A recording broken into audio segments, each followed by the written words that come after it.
So this motion is very timely.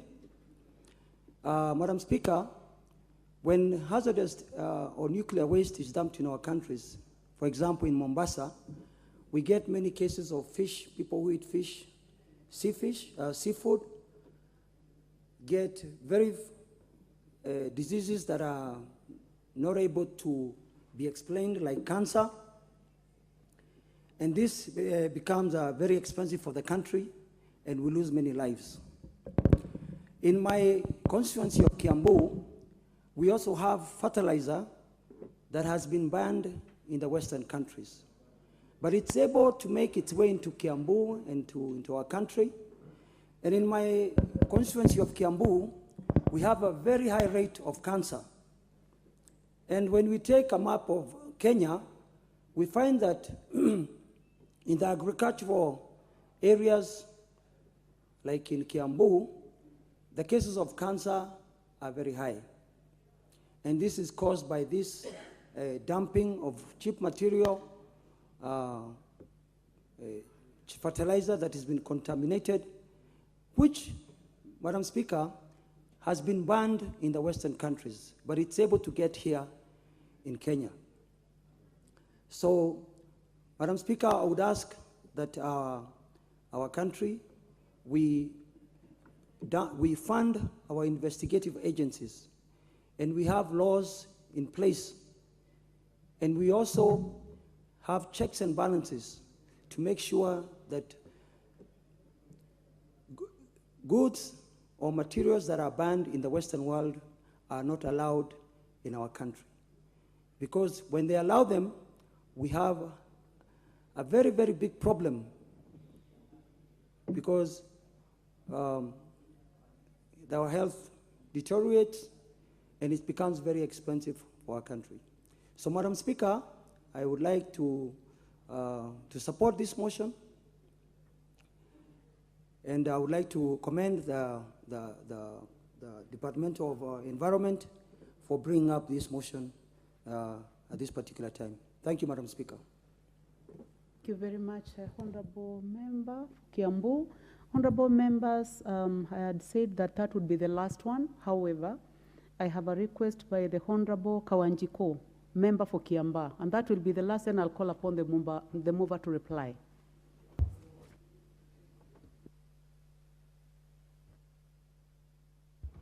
Thank you, Madam Speaker, for extending your hand and also extending your time to me, so that at least I can be able to contribute towards this great motion.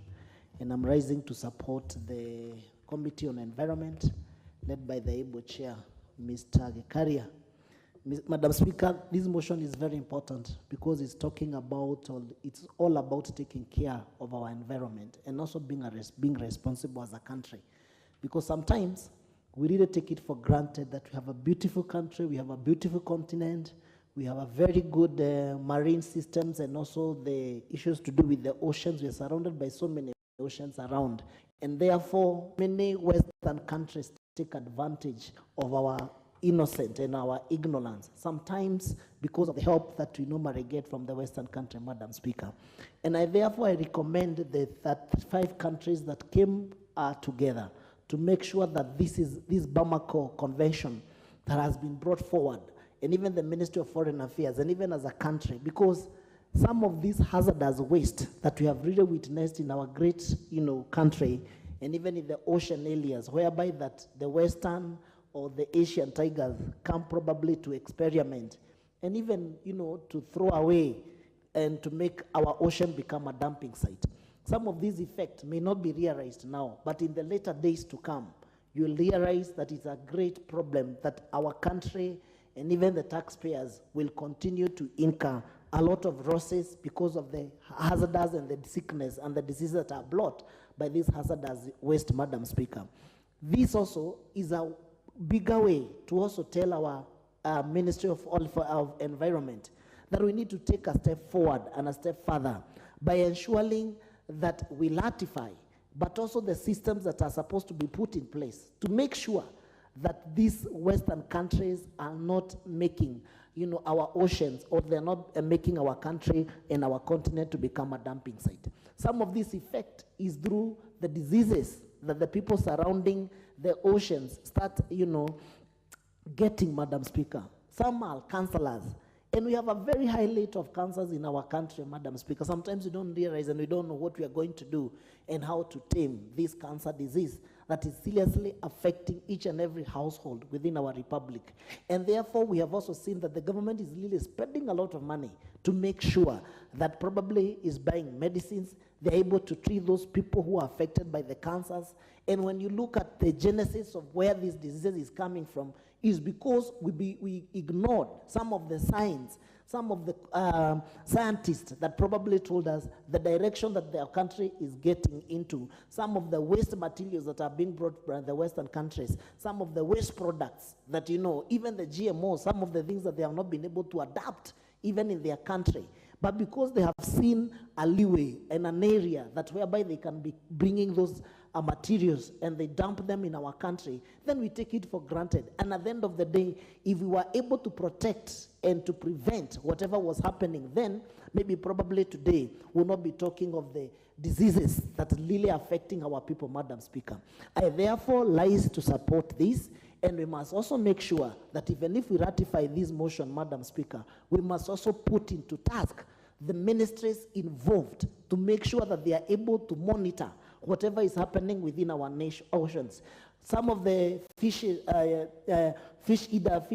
market and fish industries, whereby probably the people from the coast, they enjoy, because that's where they earn their daily living, Madam Speaker. They go there to fish. When they fish, they're able to feed their families. When they feed their families, they're able also to educate their children, Madam Speaker. So therefore, we must protect our marines.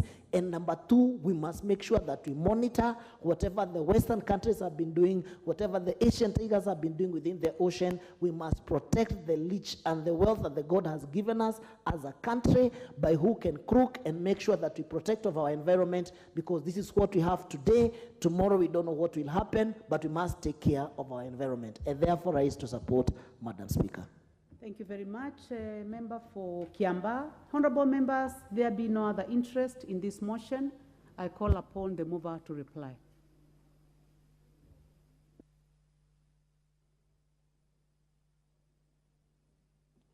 Thank you, Honorable Speaker. Madam Speaker, I want to thank the so many members who have given in their input. And most importantly, Honorable Speaker, I want to thank the majority whip, Madam Naomi Wako. Honorable Speaker, how I wish this would have attracted the interest like the finance bill. Honorable Speaker, this environmental thing is one of the most important things. But maybe members look like they don't have an interest, and there it is. And I want to thank Honorable Naomi Wako for your presence right from when we started to now. Honorable Speaker, I've heard what they've said. Honorable Speaker, KJ spoke very passionately about e-waste, and that is exactly what we are talking about. E-waste is something that we really need to address through this ratification. And of course, being a chair of ICT, Honorable, he has actually the knowledge and to what extent that this is affecting this country and the environment. Honorable Nyikal, I want to thank you as a medical practitioner. You understand on medical waste and what happens, particularly on radioactive issues that affect this country, affects the health of the people, animals, the environment, and everything that else. And I want to thank Honorable Nyikal for what, of course, a few members have spoken like these people when they are coming. And Honorable Speaker, I want to tell you, in NEMA, and we are going, as a committee, we are going to caution NEMA. There is no way that the ships will be coming, and then they are coming to be cleaned in Kenya. And when they go back clean, now all the waste is left with us. Where do we take the waste? That some people are given some materials to go and bury in Kibwezi, in Kilifi, I don't know where. Honorable Speaker, these are some of the issues that we are talking about that has to stop. That you keep your waste in your ship. Once now you Caribbean, our country, is where now you want to come. And I think this cleaning of this, and just because our Kenyans will be paid a few shillings to clean the ship, then it becomes, I think this is something that we need. Of course, Honorable Madam Chair, African ratification, as spoken by somebody. Alice Nganga of Thika had spoken about that we always come up with ratifications by the European countries, the developed countries. But here is one of the ratifications that is our own, from Mali in Bamako, that we need. Honorable Chair, what hurts the most? This country is going through a lot of issues on matters to do with them. And do you know what happens? Carbon credit is a huge thing. Kenya is rated at the top as the first earner of carbon credit, because of those developed countries that pollute the environment. When they pay because of our trees, guess who gets the money? The same Wazungus are the ones who are getting this carbon credit money and taking it back again to their country. And they never even planted trees in this country, for heaven's sake. So again, these are some of the issues that we need to, of course, the rising diseases that has been said. Honorable Speaker, there is a member of parliament from Marakwet, was it West? He said, and of course supported by KJ, about parliament coming at the tail end. I think we need also, as parliament, to be at the forefront when these things are being discussed. And of course, Honorable Ouda had indicated, we have become rubber stamp.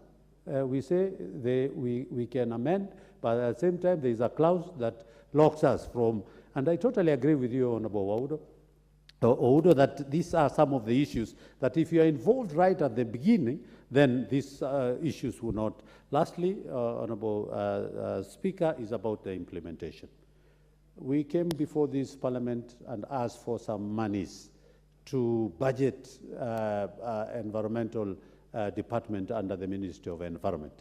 And Honorable Speaker, the lean staff in NEMA then affects the implementation of what you're going to talk about these days. So again, it is important for this country and the executive to also think. We tried and we got a few shillings to be able to beef up our the support staff in NEMA so that they can be able to implement what we are intending.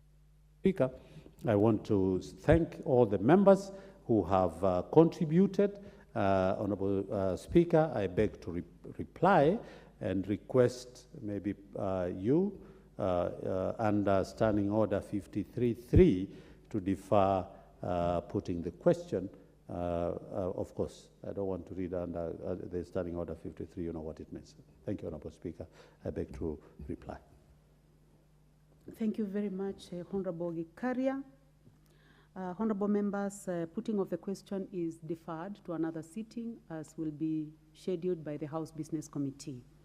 Next order. Order number 12, motion, ratification of the Minamata Convention on Mercury.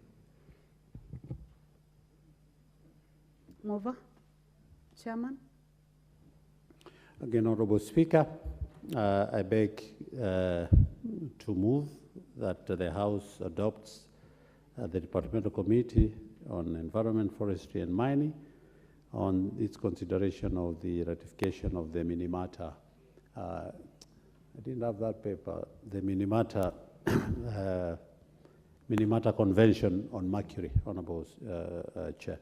Honorable Chair, this one is not, it's just the same thing, again, checking on our environment, and specifically mercury. Honorable Speaker, what we have done, the just concluded motion talks about hazardous waste, and mercury is one of them. And Honorable Speaker, if you look at the way we handle mercury, then again, it is important for us to consider. So I will not have much to say on this matter, Honorable Speaker. It's just to confirm that on the 23rd of February 2023, the Minamata Convention on Mercury was submitted to the National Assembly by the Cabinet Secretary, Minister of Foreign Affairs, to our committee. Of course, the convention, it's an environmental treaty negotiated in the 21st century that demonstrates the innovative and comprehensive method of handling mercury throughout its cycle, from mining to waste disposal. Honorable Speaker, this it's pursuant to Article 118, talks about the... Honorable Chairman, you are doing very well. but I would like to request you to go back and move the motion as it is in the order paper. And I would like to ask that you be assisted. Just stay where you are. You are going to be assisted.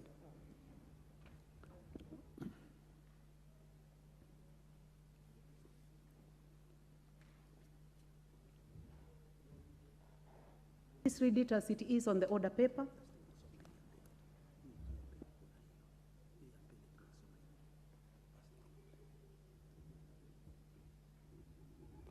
Honourable Speaker, I beg to move that this House adopts a report of the Department Committee on Environment, Forestry and Mining on its consideration on ratification of the Minamata Convention on Mercury, laid on the table of the House 21st June 2023, and pursuant to provisions of Section 8, subsection 4 of the Treaty Making and Ratification Act 2012, approves the ratification of Minamata Convention on Mercury. Sorry, Honourable Speaker. So basically, Honourable Speaker, is just mercury is part of that hazardous waste. And again, as I indicated, Honourable Speaker, I don't want to labor so much because it's basically the same thing that we had agreed. Honourable Speaker, the Minamata Convention on Mercury entered into force on the 16th August 2017, as provided for in Article 31, and on the 90th day or after the date of deposits of the 50th instruments of ratification, acceptance, approval, and accession. Honourable Speaker, this has 128 signatories out of the 140 states that have agreed on this. A few, of course, 39 of them being from Africa, notably, particularly our colleagues, Uganda, the Republic of Tanzania, Zambia, Zimbabwe, among others, have already ratified this. Of course, this will protect human health and the environment from these environmental emissions that will affect this country. Honourable Chair, the convention require that by 2020, which of course all parties to cease the manufacture import, of course that has been overtaken by event because by that time. And it's unfortunate, Honourable Chair, as again I had indicated, that this was brought here so many years back, but is only finding its way to Parliament right now. Of course now, and of course, Honourable Odo, you're right in the first motion where we're questioning even the effectiveness of the convention now that if we say it by 2020 and already we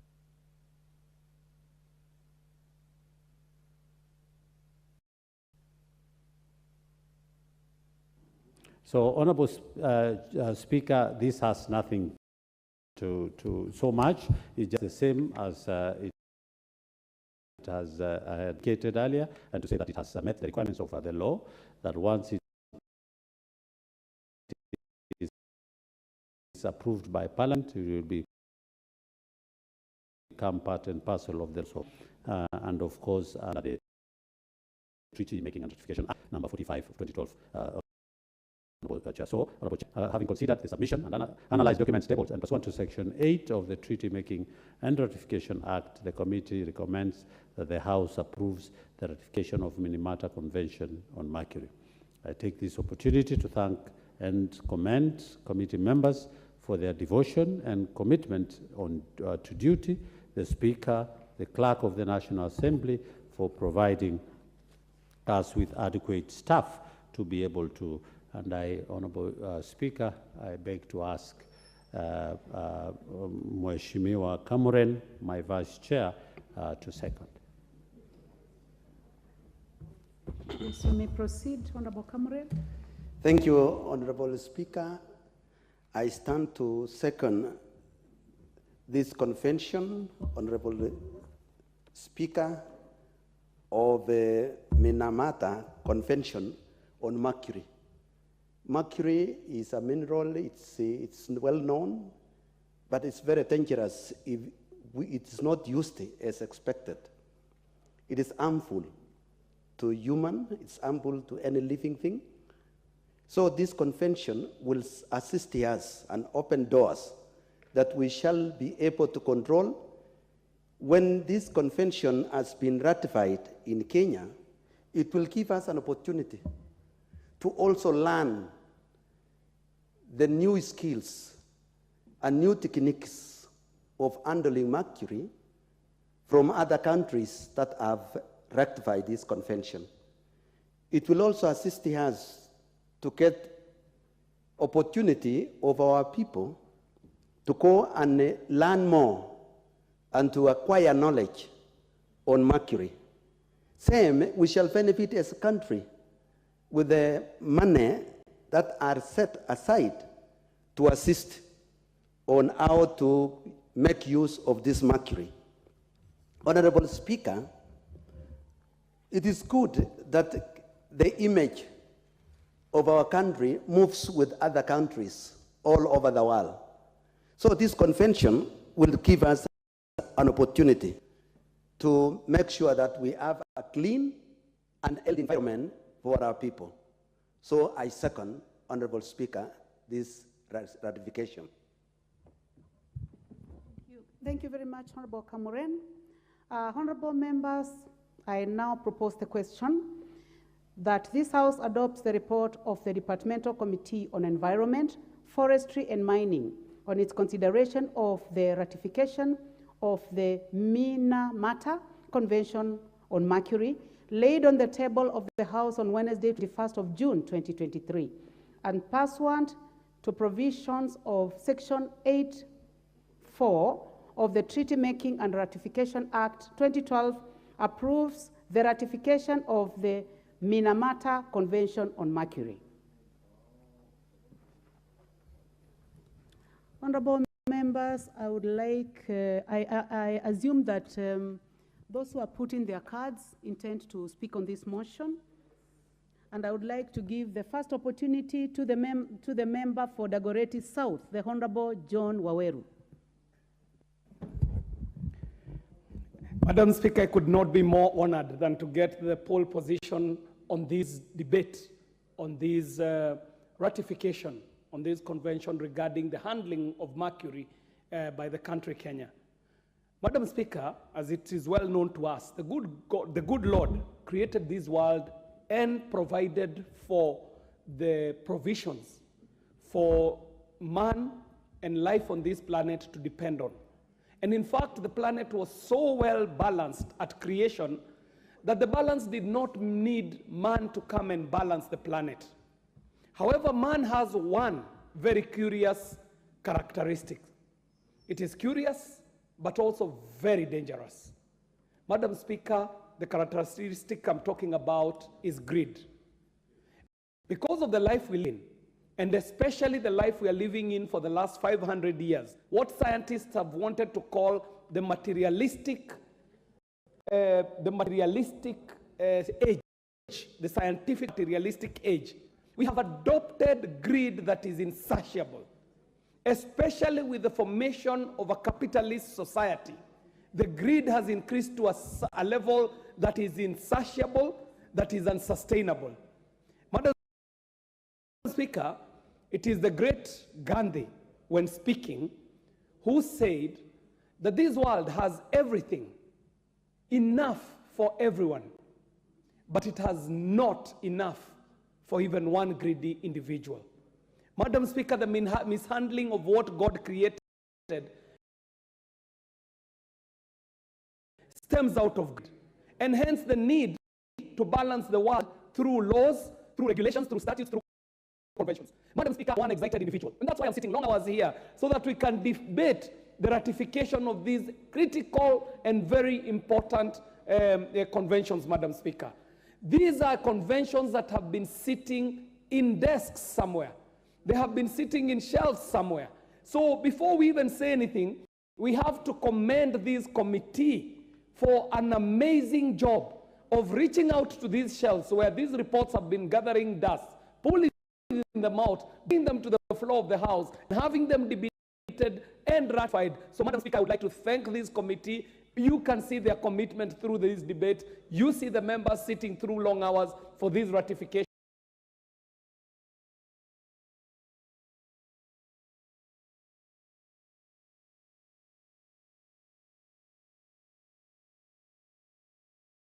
And I'd like to thank this amazing committee. I would not have added even a single word to what I had contributed to the earlier ratification. But Madam Speaker, it is important to note that mercury as a metal is a special metal. It is one metal that is utilized in so many fields of our life. We find it in our homes, in our thermometers. We find it in hospital. We find them in installations like public institutions, kitchens, and so on. So the handling of mercury becomes one that must be cascaded down to the handlers who handle these very curious metals, even in cases where there isn't enough and sufficient training. Because, Madam Speaker, this is an extremely good servant when it is serving man. But when it becomes a master, mercury can become a killer. So, Madam Speaker, I stand to support the ratification of this convention. I'd like to borrow all my contribution notes from the previous debate, add them to this one, and add, over and above that, Madam Speaker, the fact that Kenya does stand a pole position in taking leadership in matters climate change, Madam Speaker. The benefits are there for everyone to see. Clean environment, better health, better living spaces. But most importantly, we ought to remember that there is also money to be made out of this climate change journey. Madam Speaker, Kenya has every opportunity to take leadership on cashing in on the benefits that accrue from carbon credits, Madam Speaker. And for this reason, I support with all my strength, Madam Speaker, this convention that has been brought here for our ratification. And I do pray that after ratification, we shall see a follow-up from this committee in terms of regulations stemming out of agencies and organizations that have been tasked with policing this area. So, Madam Speaker, I do support the ratification of this convention. Thank you very much, Madam Speaker. Very well spoken, member for Dagoretti South. The Honorable James Nyikal, member for Seme. Thank you, Madam Speaker, for giving me the opportunity. Madam Speaker, I rise to support the ratification of this convention. Madam Speaker, this is an extremely important convention. It's a global treaty.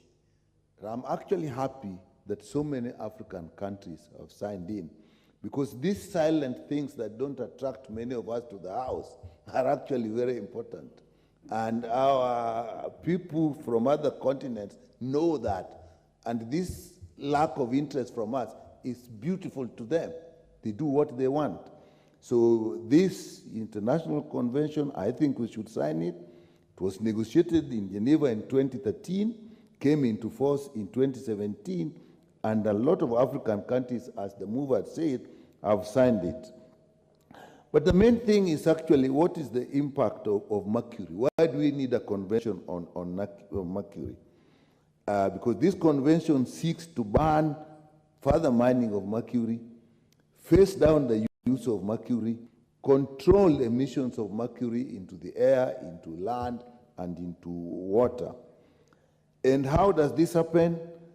We have daily use of mercury in gold mining. Particularly this country, gold mining is probably the most important. The artisans, small-time gold mining, to a large extent, they use mercury in the process. It is used in fuels, particularly coal. We don't use a lot of coal in this country, but there's some parts where coal is and actually can be used, and even other fuels. In pesticides, some of the pesticides we use actually do contain mercury. Instruments, if you look at thermometers, if you look at manometers, they actually have mercury. And there are many in hospitals. When they break down, what happens to them? Where does the mercury go? So that is really important. In dental filling, I think in some of our clinics, perhaps they're still used. So there's a lot of mercury in the environment.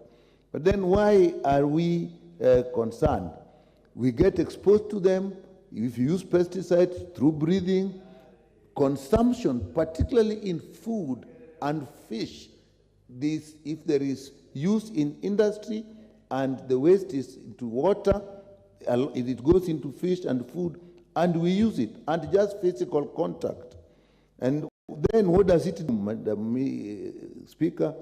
The main culprit is actually a form of mercury that gets into the body, is methyl mercury. And if it gets into the body, great damage to the brain. You get serious neurological defects, abnormal movements, mental disorders, paralysis, and people even die, particularly in the acute stage. But worse still is the chronic place where you get it gradually and it accumulates in the brain. People start getting mental disorders, people start getting abnormal movements, they get paralyzed, they get numb, and eventually they can't use their limbs, they can't feel, and because of that, they get almost to amputations, and they have a lot of problems. And even worse, if it's used, particularly by pregnant women, it actually gets into children. And then, again, slow damage, children are born with mental damage, small heads, they are paralyzed, and they become pink, called the pink disease. And this is actually where the word Minamata comes from, because this was a big problem in Japan, in Minamata Bay, where women were giving birth to children who had malformed, who had this problem, and people didn't know. Between 1950 up to 1968, when they actually settled down, that it is actually mercury. And that was the Minamata Bay, Minamata disease from the fish that women were eating. And that is why it attracted international attention, and the process for the convention started. So I think it is something you should support. And the other thing I like about this, Madam Speaker, is that the convention realizes that when we have to move away from this, you will need some technical support. And it provides actually even financial support through a global environment facility, where we have to co-funding. And I think here as a country we should take advantage.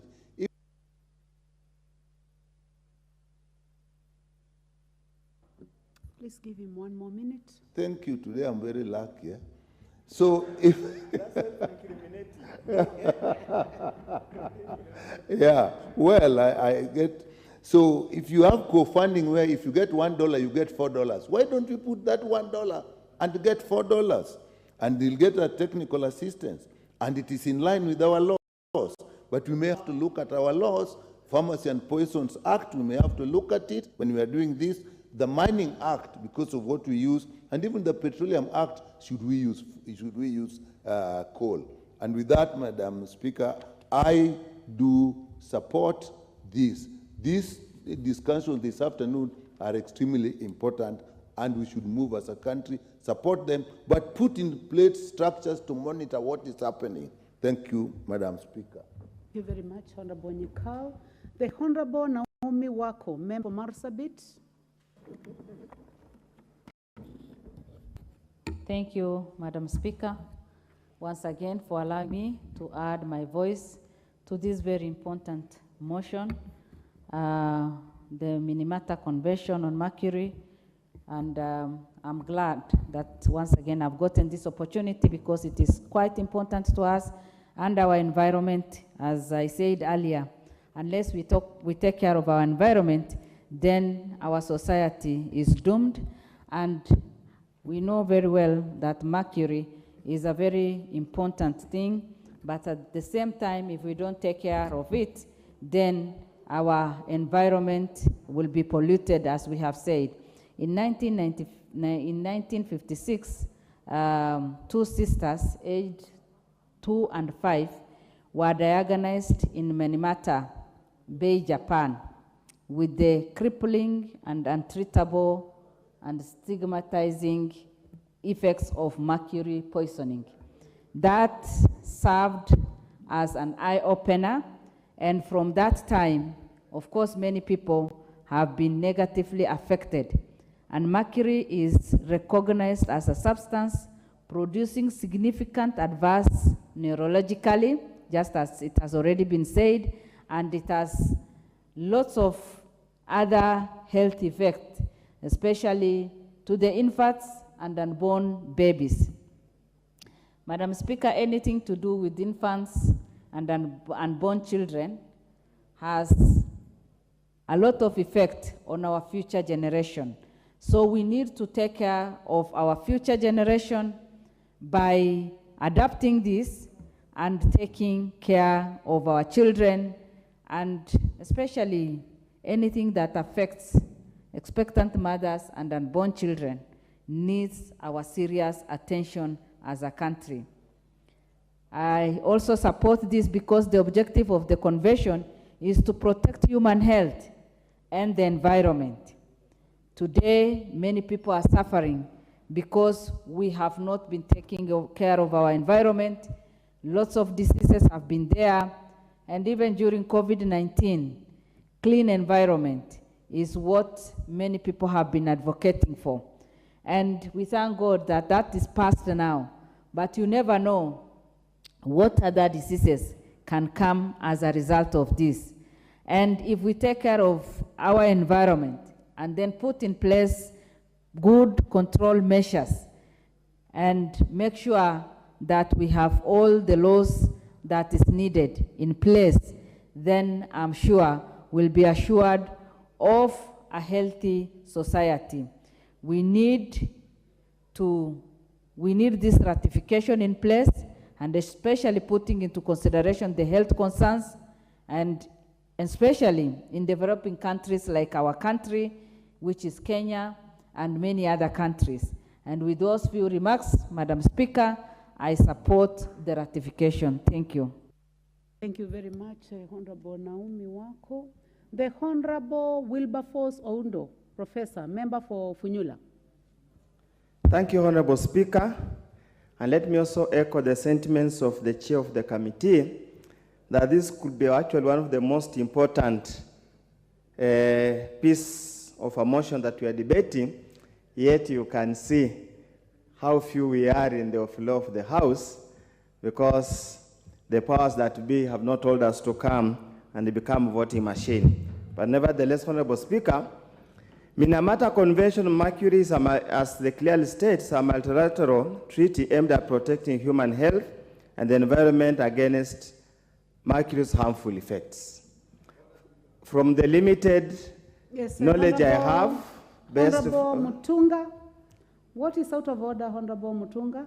Honorable Speaker, is the Honorable Professor Inonda to suggest that they are voting, there are powers to be that transform human beings, especially members of parliament, into voting machines. How do they actually substantiate that?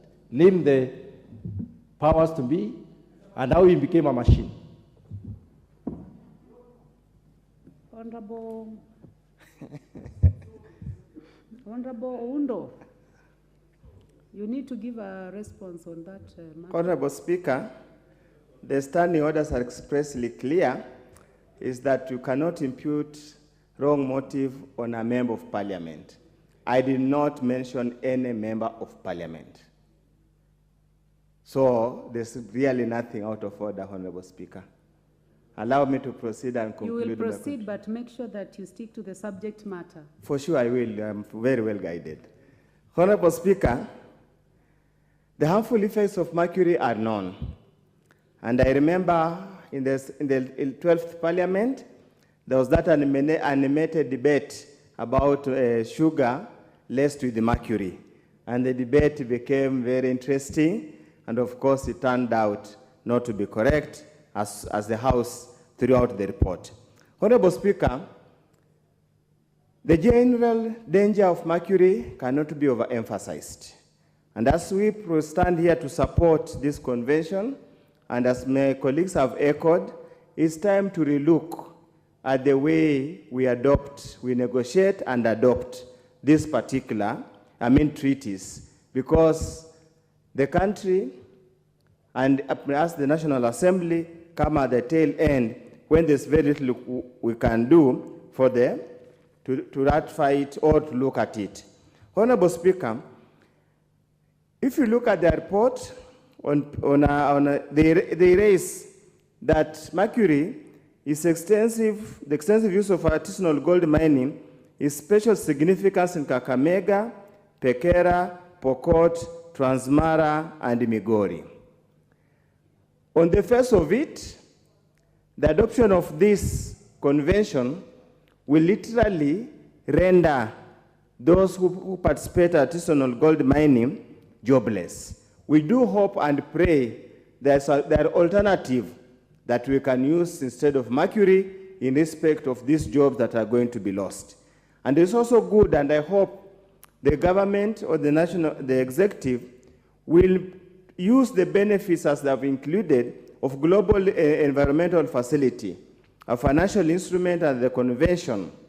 We do hope and pray that when that facility is eventually availed, it will be used to address historical exposure to mercury and to find alternative ways where these miners can proceed with their work without necessarily losing their job, because one of the core requirements of this convention is to reduce or completely eliminate the use of mercury in whichever production process. Honorable Speaker, I completely approve or support the adoption, but again, we need to relook at the provisions of the Act to make sure there's adequate participation from the people of Kenya before we approve or ratify such a far-reaching piece of legislation that is going to affect the people of Kenya. Thank you. Thank you. The Honorable John Mutunga, member for Tigania West. Thank you, Honorable Speaker, for the opportunity to also add my voice to this very important motion. Honorable Speaker, adoption of the Minamata Convention is key to us as a country because we are members of the global community, so for we so belong and we live together. Honorable Speaker, this is about the most recent convention, having been adopted in 2013 and signed off in 2017. It is about the protection of the environment and human health.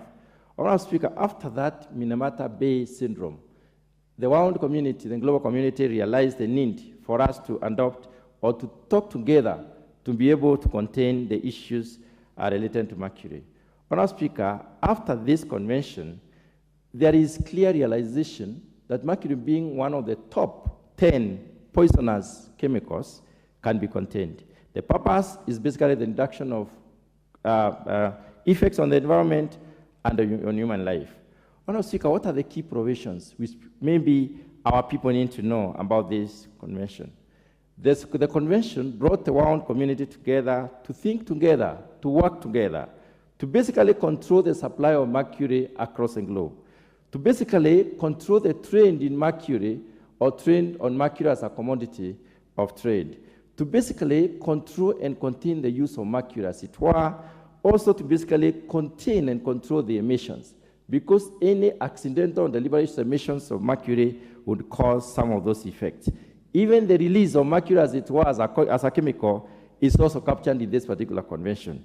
Honorable Speaker, the second most important thing that the convention covers is create awareness on the necessary precautions that need to be taken by people in the event that they have to handle mercury or have anything to do with the mercury. And the third one is basically to build the necessary institutional capacity for people to be able to contain mercury as a substance. Mercury basically has the potential to penetrate our skin through breakages of the skin. Mercury will cause a lot of issues. Dr. Nikal has mentioned some of them, but from a lay point of view, Honorable Speaker, it will cause irritation. And dare to say, it will cause the irritation of the skin itself, it will cause stomachache, it will cause the chest pains, it will cause coughing, it will cause insomnia. Mercury will cause indecision. People will have headache. People cannot be able to decide what is right and what is wrong. It will cause exhaustion. It will cause weight loss. So it has a complicated effect. And this complication on effect may be mistaken for any other disease-causative agent. Honorable Speaker, it is important for us to join the global community in containing and controlling the various applications of mercury or the handling of mercury. Honourable Speaker, I support the adoption. Thank you. Thank you very much. The final interest in this is the member for Chesumei, the Honourable Paul Biego.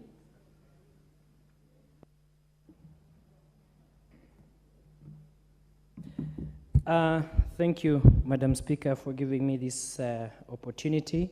And I rise to actually support the committee, the Departmental Committee on Environment, Forestry and Mining in the ratification of the Minamata Convention on Mercury.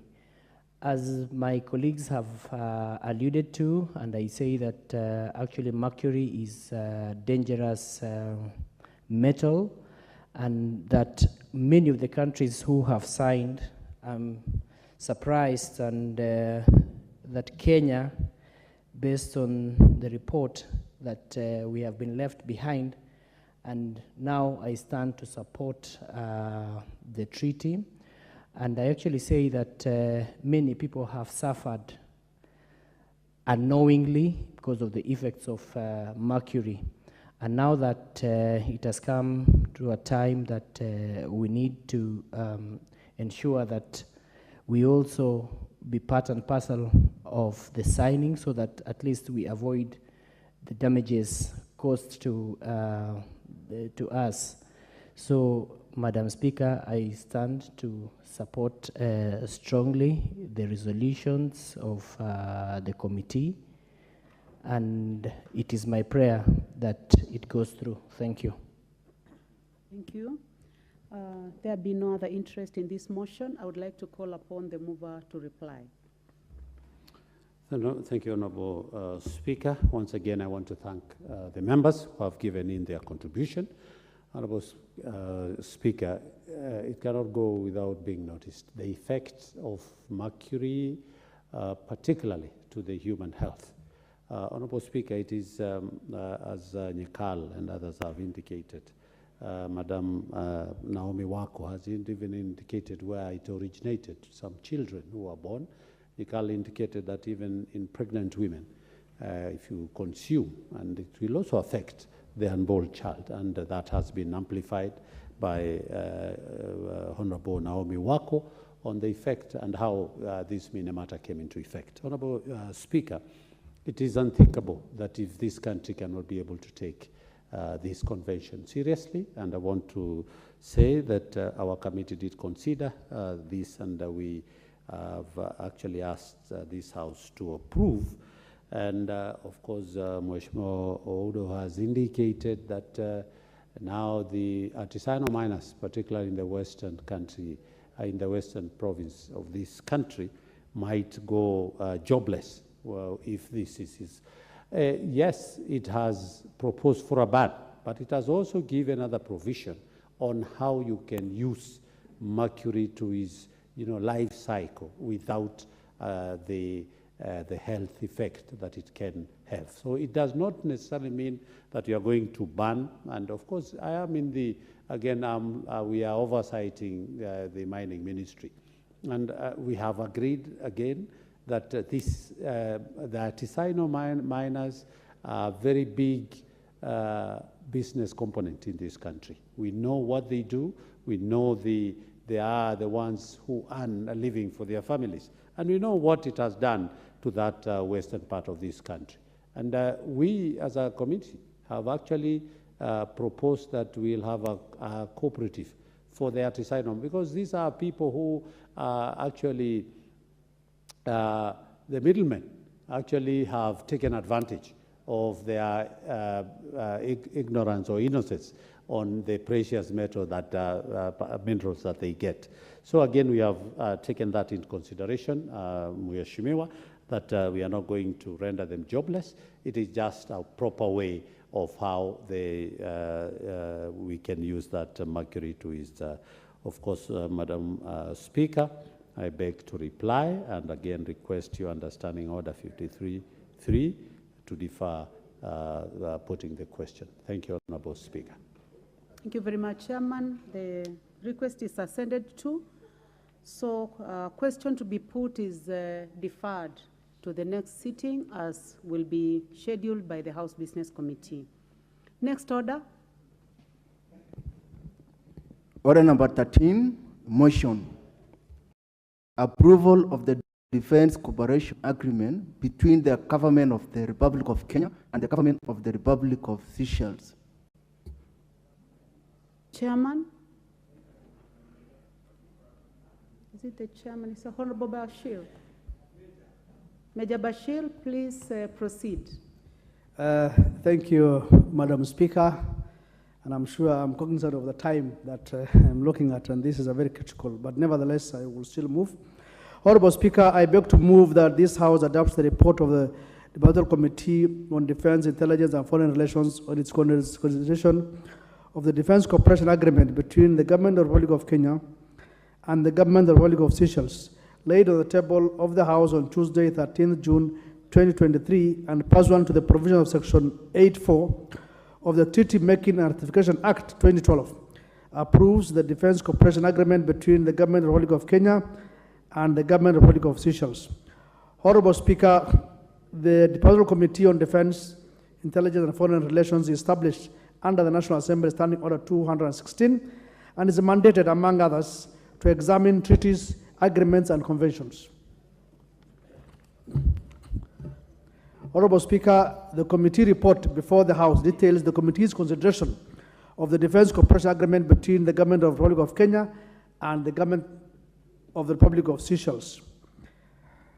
Bilateral defense cooperation agreements, DCS, have emerged as the most common practice and institutionalized defense cooperation.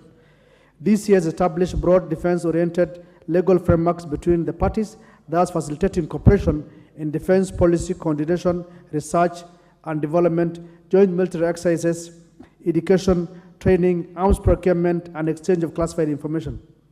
The radical shift in the global security environment since the 1980s have fueled demand for DCS. Largely, states use DCS to modernize their militaries, respond to shared security threats, establish security umbrellas with like-minded states.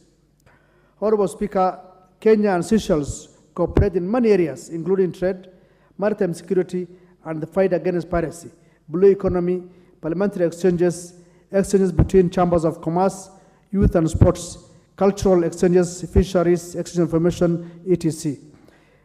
Honorable Speaker, on 18th July 2022, the Seychelles Minister for Foreign Affairs and Tourism, Mr. Sylvester Radegonde, and Kenya's former Cabinet Secretary for Foreign Affairs, Ambassador Rachel Omamo, signed, among others, Defense Cooperation Agreement between the Government of Kenya and the Government of Seychelles.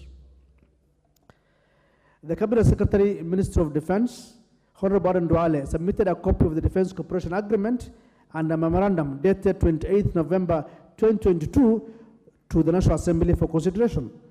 The purpose of the memorandum was to appraise the House on the agreement and to seek the approval of the National Assembly for ratification of the agreement. Honorable Speaker, pursuant to Article 118(1)(b) of the Constitution on Public Participation and Section 8(3) of the Treaty Making and Ratification Act 2012, the committee placed adverts in 2 local dailies on Thursday, February 23rd, 2023, calling for submissions of memoranda on the agreement.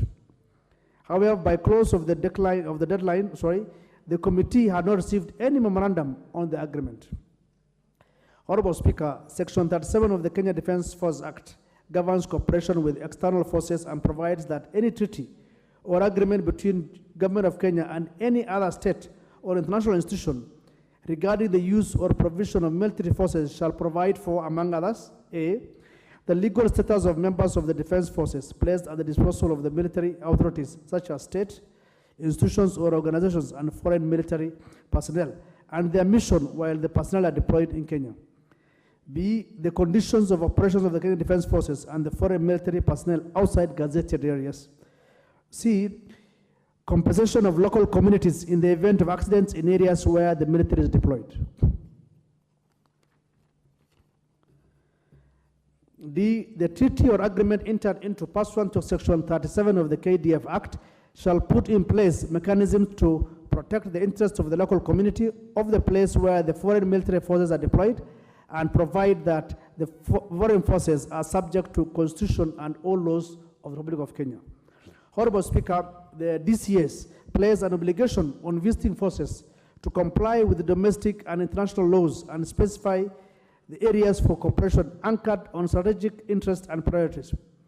Therefore, the current DCA that this House is now considering with Seychelles has identified the following areas for cooperation: A, maritime security, counterterrorism, information exchange, exchange of defense and military delegations, exchange of military students, instructors, and directing staff, joint military training exercises, procurement of defense equipment, supplies, and repair services subject to national laws, participation in trade, science, and technology exhibits, research and development in defense, science, and technology, other fields that may be agreed upon according to the nature of this agreement. Honorable Speaker, the implementation mechanism involves a joint military cooperation committee and a joint technical committee, which will formulate work plans for the implementation of this DCA, with the representation of at least 3 uniformed personnel for each party. They will convene alternately in Seychelles and in Kenya, with the Joint Military Cooperation Committee meeting annually, while the Joint Technical Committee meets twice per annum, or as directed by the Cooperation Committee. Honorable Speaker, some of the key provisions of the DCA are mandatory requirements to conform to Kenyan laws and international obligations.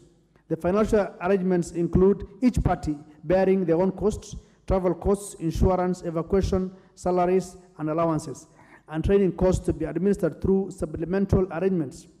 Further, security and visits will be guided by the host nation's laws, with the coordination of visits to be implemented through the designated point of contacts.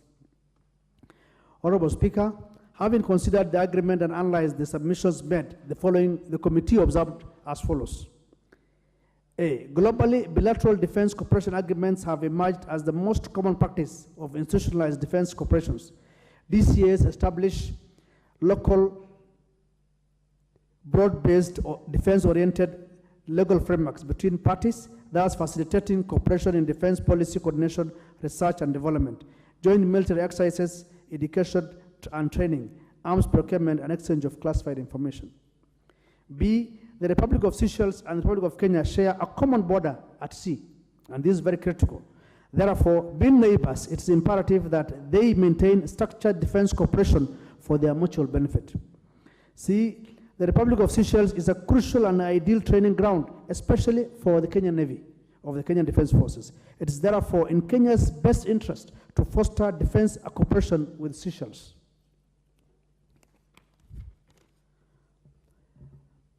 The Seychelles Defense Forces, formed in 1977, is one of the world's smallest militaries, and its primary responsibility is maritime security, particularly countering illegal fishing, piracy, and drug smuggling.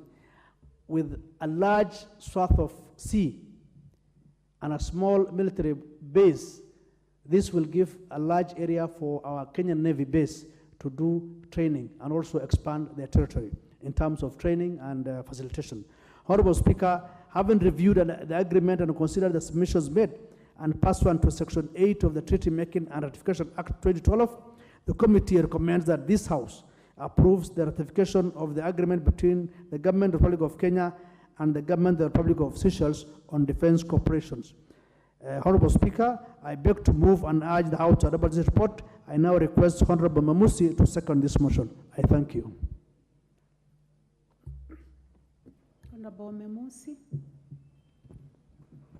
Thank you, Honorable Speaker. I wish to second the motion that this House approves the ratification of the agreement between the Government of the Republic of Kenya and the Government of the Republic of Seychelles on defense cooperation. Honorable Speaker, globally, states have resorted to the use of defense cooperation agreements, also known as DCAs, to modernize their militaries, respond to mutual security threats, and establish security umbrellas with like-minded states. Kenya is no exception to this. Honorable Speaker, the DCA provides for obligation to protect classified information, obligation to protect the intellectual property of each party, Legal status is to be conferred in accordance with host nation laws, and the host nation retains primary jurisdiction for criminal offenses, with offenses that violate military discipline to be disposed of by respective parties in accordance with their military laws and regulations. Honorable Speaker, further, on claims and indemnity, the DCA provides for cross indemnities and/or claims settlement caused by negligence, with parties negotiating settlement for third-party claims in accordance with the law. The DCA further provides for the settlement of disputes on DCA implementation through amicable means and community relations that respect and are sensitive to traditions, customs, and local cultures and of communities. Honorable Speaker, additionally, the DCA provides that each party is to retain their respective command for military personnel and ensure the security of equipment, uniforms, arms, and equipment, obligation to maintain safe custody of armaments, uniforms, and other defense articles, with a requirement to provide notice with importing the same. Honorable Speaker, finally, on taxation, importation, and exportation, the DCA provides for the importation of goods for official use tax-free, and importation subject to inspection and customs regulations. It is also prescribes the procedures for identification, vehicle registration, investigation, procedures for accidents, and entry into force, duration, amendment, and termination. Honorable Speaker, having reviewed the agreement and considered the submissions made, I have no doubt that the agreement will foster Kenya's national interest, and the House ought to expeditiously approve the ratification of the agreement. Honorable Speaker, I second the motion and urge the House to adopt this report. Thank you. Thank you very much, Honorable Memusi.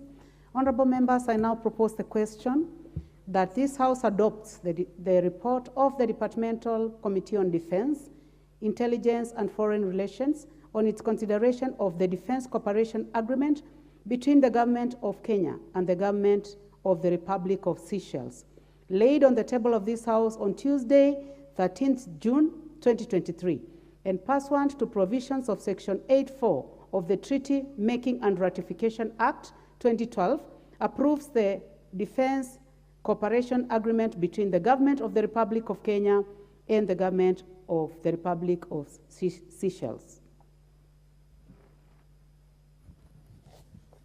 Honorable members, if you intend to speak on this motion, please hit the intervention button.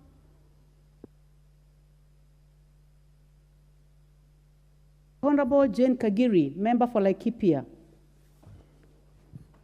Thank you, Honorable Speaker, for giving me an opportunity to contribute to this report. Honorable Speaker, I stand to support the report on the Defense Cooperation Agreement between the Republic of Kenya and that of Seychelles. Honorable Speaker, it's worth mentioning that I hail from a county called Laikipia, where we have benefited from a cooperation agreement like this between the British Army Training Unit of Kenya and the Kenyan government. Honorable Speaker, I would want to add that away from the benefits that the both institutions would gain, it is also good to mention that the local communities in the areas where the trainings would happen would actually also benefit. Looking at a county like in Laikipia, we have the local community benefiting from jobs that come up from these trainings. We have the economy of the local area benefiting by renting out their premises and properties to these institutions, as well as we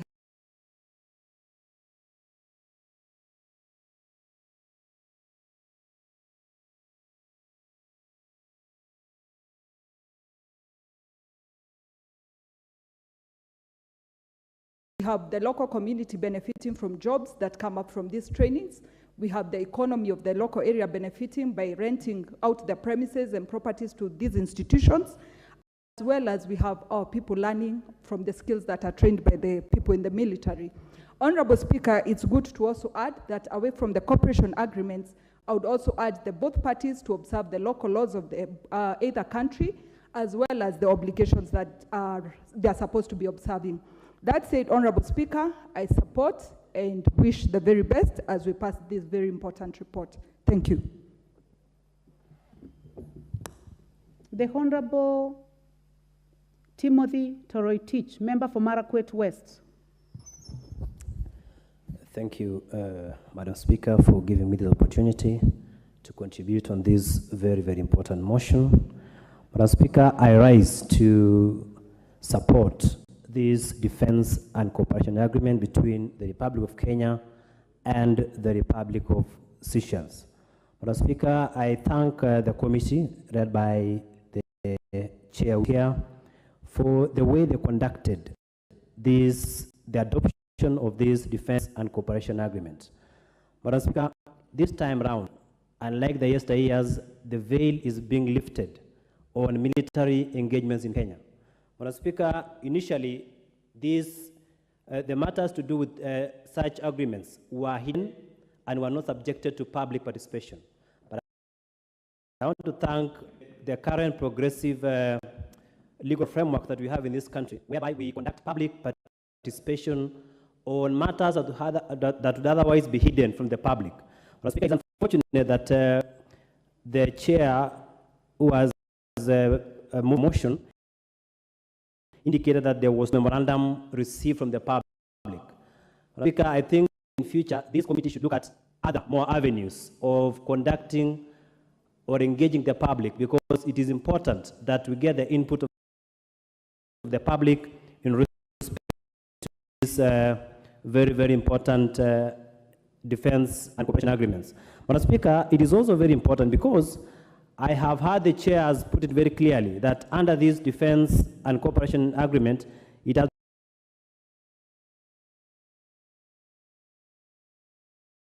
been made clear that the training and other benefits will be subject to the constitution of this country and all other laws. Madam Speaker, if you look at the history of this country, where at some point we didn't have such engagements, you'll find that military officers from countries would come to this country and they would not be subject to our constitution or to our regime of laws in this country. And you'll find in other areas we have small young children who have, some women have given birth to some different color of people, but they would not be held accountable. But if we have such kind of an engagement, then they will be told you will be liable under the laws of Kenya in case in case you mess up in the country. But Speaker, in the engagement in the agreement, it is also very clear that they would respect the local culture of our people.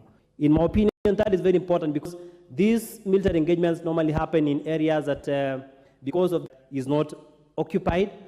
I rise and I support fully this defense and cooperation agreement. Thank you. Thank you very much, member for Marakwet West. Honorable members,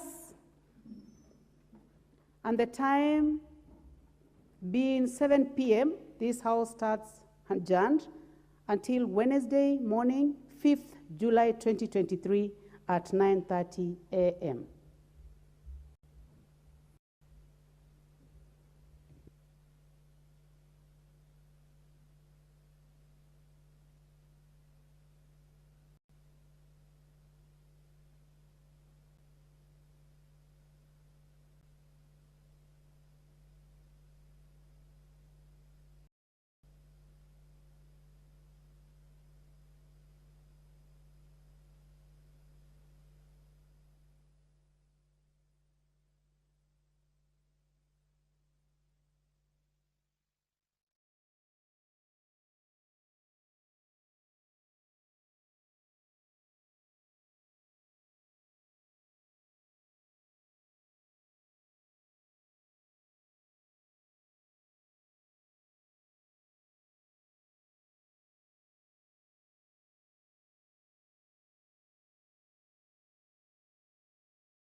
this morning is Dr. Duncan Ojwang. He's a lawyer, and we're talking about politics and governance in the country.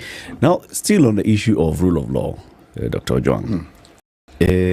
Alice Muthoni Wahome is the Cabinet Secretary for Water, Irrigation, and Sanitation. Yeah. Last Tuesday, she sat in a cabinet meeting, which was also attended by several people. Malala, who is the UDA Secretary General, Dr. Monica Juma, who is an advisor on national security, Harriet Chigai, who is an advisor on gender, and who was the fourth one? Just them. No, the strangers were just three. It was just the three? The three. Okay. The stranger of the strangers was Clifford Malala. It was those ones, the clear. Now, this same Alice Wahome had in 2021 gone to the High Court to challenge the fact that President Uhuru Kenyatta then had allowed one Major General Badi to sit in a cabinet meeting. And said, this is a stranger in cabinet. She said that by appointing the military general, the president allowed a stranger to sit at the country's top decision-making organ.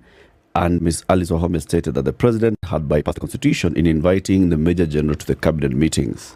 Justice Anthony Murima agreed with her and said, you cannot have strangers in cabinet. Now, we have three strangers who've been co-opted into cabinet and who will, going forward, be sitting in future cabinet meetings. Yeah. True that. So where's the question part? I'm waiting for the question mark.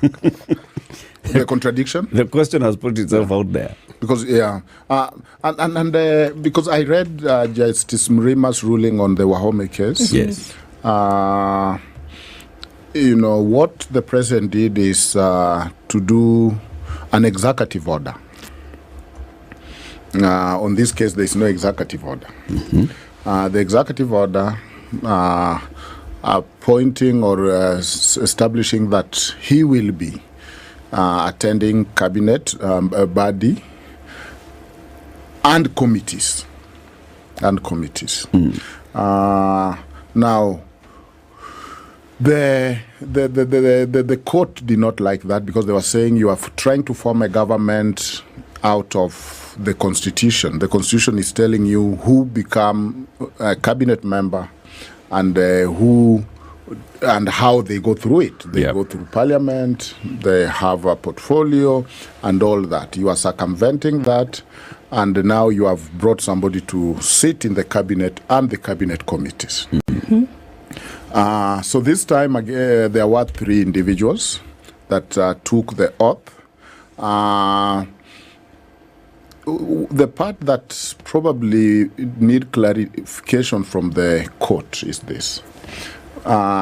We know that Article 153 talk of cabinet talking in the cabinet meeting about their docket, being summoned to parliament, very standard, because I'm trying to look at the cabinet role. So whether the membership to cabinet is decided by attendance of the cabinet meeting. Do you become a member of the cabinet by attending a cabinet meeting?